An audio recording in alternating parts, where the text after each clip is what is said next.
அன்பார்ந்த எனதருமை யூடியூப் நேயர்களுக்கு வணக்கம்.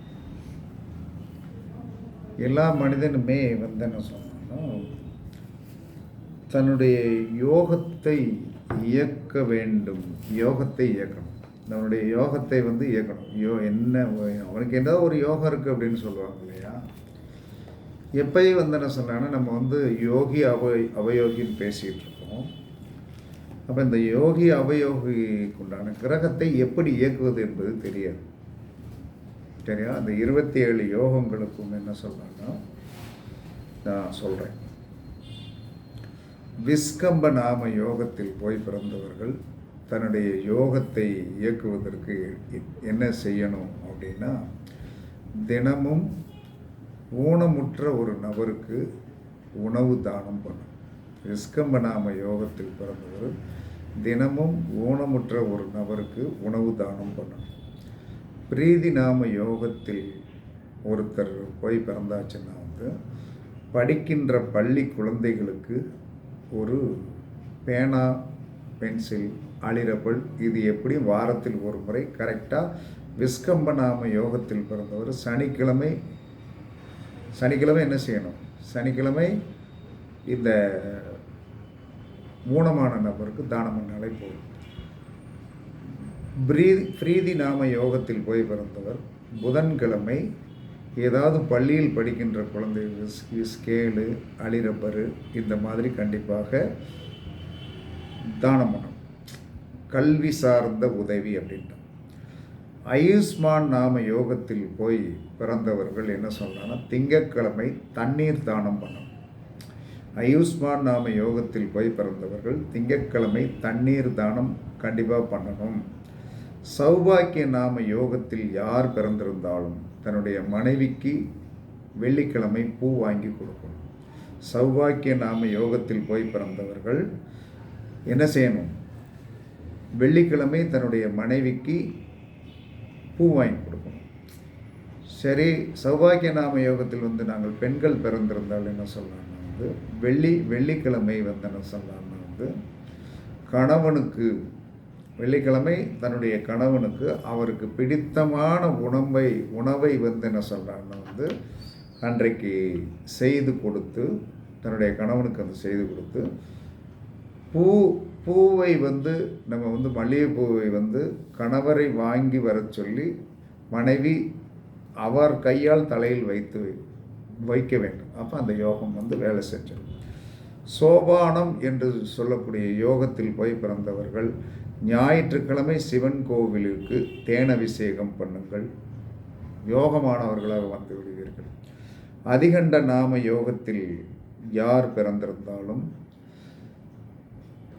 அதிகண்ட நாம யோகத்தில் போய் பிறந்தவர்கள் என்ன சொல்கிறாங்கன்னா ஒரு வயதான தாய்க்கு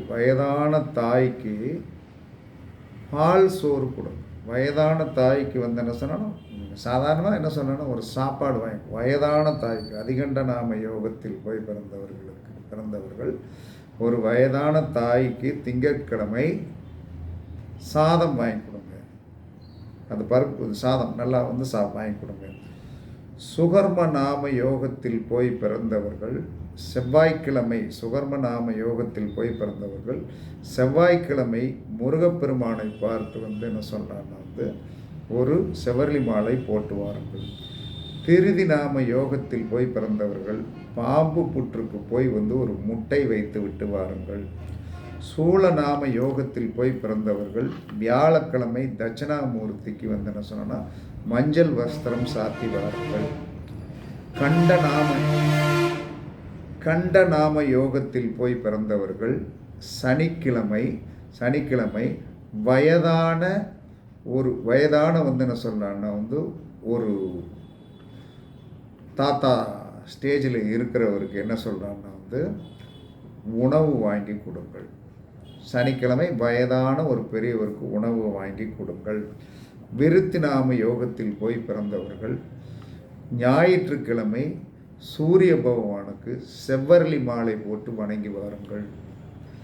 துருவநாம யோகத்தில் போய் பிறந்தவர்கள் நீங்கள் பிறந்த கிழமை பிறந்த கிழமை அன்று யமகண்ட காலத்தில் விநாயகருக்கு அருகம்புல் மாலை போட்டு வாருங்கள்.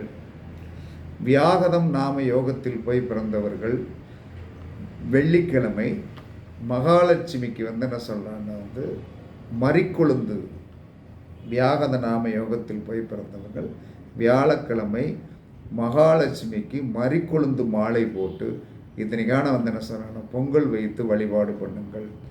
அரிசனம் நாம யோகத்தில் போய் பிறந்தவர்கள் சிவன் கோவிலில் என்ன சொல்கிறாங்கன்னா வேலை செய்கின்ற, சிவன் கோவிலில் வேலை செய்கின்ற பூசாரிக்கோ அங்கே இருக்கின்ற தொழிலாளர்களுக்கோ உணவு வாங்கி கொடுங்கள். வஜ்ரநாம யோகத்தில் போய் பிறந்தவர்கள் என்ன சொல்கிறாங்கன்னா திங்கட்கிழமை கோவிலில் சந்திரன் என்று சொல்லக்கூடிய சூரியனும் சந்திரனும் தனித்தனியாக இருக்கும். அந்த வஜ்ரநாம யோகத்தில் போய் பிறந்தவர்கள் என்ன செய்யணும் அப்படின்னா திங்கட்கிழமை சந்திர பகவானுக்கு 2 நெய் தீபம் ஏற்றி வாருங்கள். சித்தி நாம யோகத்தில் போய் பிறந்தவர்கள் செவ்வாய்க்கிழமை என்ன சொல்கிறாங்கன்னா நவகிரகத்தில் இருக்கின்ற செவ்வாய் பகவானுக்கு சிகப்பு துணி சாற்றி வழிபாடு பண்ணி வரணும். வியாதிபாத நாம யோகத்தில் போய் பிறந்தவர்கள் வியாழக்கிழமை நீங்கள் பிறந்த கிழமையில் வருகின்ற ராகு காலத்தில்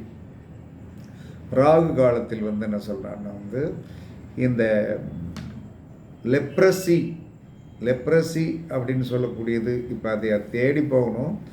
ரொம்ப சிம்பிளாக வியாதிபாத நாம யோகத்தில் போய் பிறந்தவர்கள் தன்னுடைய பிறந்த கிழமையில் வருகின்ற ராகு காலத்தில் என்ன சொல்கிறான் பாம்பு புற்றுக்கு கொஞ்சம் பால் முட்டை வைத்து வருவது நல்லது. வரியன் நாம யோகத்தில் போய் பிறந்தவர்கள் கண்டிப்பாக என்ன சொல்கிறான்னா கோவிலில் இருக்கிற தட்சணாமூர்த்திக்கு, அந்த தட்சணாமூர்த்தி பக்கத்தில் என்ன சொன்னான்னா ஒருத்தர் என்ன சொன்னான்னா அந்த கொண்டக்கடலை வாங்கி வச்சிட்ருப்பார். அவருக்கு என்ன செய்யணும்னா ஒரு 50 ரூபாய் அல்லது 25 ரூபாய் அல்லது 21 ரூபாய் வெத்தலை பாக்கு வச்சு 21 ரூபாய் தட்சணையாக கொடுங்க. சிவநாம யோகத்தில் போய் பிறந்தவர்கள் புதன்கிழமை பெருமாள் கோயிலுக்கு துளசி மாலை வாங்கி போட்டு வருவது பெரிய யோகத்தை கண்டிப்பாக கொடுக்கும். சித்தம் நாம யோகத்தில் போய் பிறந்தவர்கள் உங்களுடைய பிறந்த கிழமையில் வருகின்ற யமகண்ட காலத்தில் விநாயகருக்கு அருகம்புல் மாலை போடுங்கள். சாத்தியம் நாம யோகத்தில் போய் பிறந்தவர்கள் என்ன சொல்கிறாங்கன்னா வெள்ளிக்கிழமை மகாலட்சுமி படம் அல்லது கோவில்களில் மகாலட்சுமி விக்கிரகங்கள் எங்காவது உங்கள் இடத்தில் இருந்தால் அதற்கு என்ன சொல்லணும்னா மறிக்கொழுந்து மாலை வாங்கி போடுவது சேமத்தை கொடுக்கும். அதற்கடுத்து சுபநாம யோகத்தில் போய் பிறந்தவர்கள் ஞாயிற்றுக்கிழமை என்ன சொல்கிறான்னா ராகு காலத்தில் சிவன் கோவிலில் என்ன சொல்கிறான் போய் ஒரு அரை மணி நேரம் வில்வ மாலை போட்டு தியானம் பண்ணுங்கள், வெற்றி பெறுவீர்கள். சுப்ரம் நாம யோகம் அல்லது சுக்கில நாம யோகம், சுக்கிலம் என்று சொன்னாலும் சுப்ரம் என்று சொன்னாலும் ஒன்றுதான். திங்கட்கிழமை மோர் அல்லது பால் கோவில்களுக்கு அம்மனுக்கு அபிஷேகத்திற்கு கொடுங்கள். பிராமியம் நாம யோகத்தில் போய் பிறந்தவர்கள் செவ்வாய்க்கிழமை நீங்கள் என்ன சொல்லணும் முருகப்பெருமான் கோவிலில் செவ்வரளி மாலை வாங்கி போட்டு வழிபாடு பண்ணுவது மிகச்சிறப்பு. ஜந்திரம் என்று சொல்லக்கூடிய நாமத்தில் போய் பிறந்தவர்கள் நீங்கள் பிறந்த கிழமையில் வருகின்ற ராகு காலத்தில் என்ன சொல்லலான்னா யாருக்காவது உளுந்தவடை தானம் பண்ணுங்கள். வைத்திருதி நாம யோகத்தில் போய் பிறந்தவர்கள் வியாழக்கிழமை பிராமணாளுக்கு 2 வெத்தலை ஒரு பாக்கு 21 ரூபாய் தட்சணை கொடுத்து வந்தீர்கள் என்று சொன்னால் உங்களுடைய யோகங்கள் 27 யோகங்கள் பிறந்தவர்கள் இந்த விஷயங்களை நீங்கள் முறையாக ஏதோ ஒரு தினவா செய்யக்கூடாது. பணிவு, நம்மளுடைய கர்மா சரியாகணும், யோகத்தை அணிவிக்கணும். யோகத்தை அணிவிக்கணும்னு என்ன சொன்னான்னா யோகம் என்பது நோய்க்கும் யோகத்துக்கும் சம்பந்தம் உண்டு. அப்போ என்ன சொல்கிறேன், இதெல்லாம் முறையாக செஞ்சீங்கன்னா கடைசி வரைக்கும் என்ன சொல்கிறான்னா ஆஸ்பத்திரிக்கு போக வேண்டியது வராது. இருக்கின்ற யோகத்தை நம்ம அப்படியே அனுபவிக்கலாம். இதுதான் சாஸ்திர உண்மை. இதை நடைமுறைப்படுத்தி பாருங்கள். கண்டிப்பாக 27 யோகவுக்கு ரொம்ப ஷார்ட்டான விஷயம்தான். ஒவ்வொருத்தரும் அவங்க யோகத்துக்கு என்ன கிழமைன்னு ஞாபகம் வச்சுக்கணும். முதல்ல உங்களுடைய யோகம் அப்படின்னு நினச்சாச்சுன்னா என்ன கிரகம் அப்படிங்கிறது டக்குன்னு ஞாபகத்தில் வந்துடும். இப்போ ஒரு பிரீதிநாம யோகத்தில் போய் ஒருத்தன் பிறந்திருந்தானா புதன்கிழமை ஞாபகம் வந்துடும். சிவநாம யோகத்தில் போய் புதன் அப்படின்னு ஞாபகம் வந்துடும். பெருமாள் அங்கே வந்துடணும். அதற்கடுத்து என்ன சொல்கிறான்னா உங்களுக்கு விருத்திநாம யோகத்தில் போய் பிறந்தாலும் புதன் ஞாபகம் வந்துடணும்.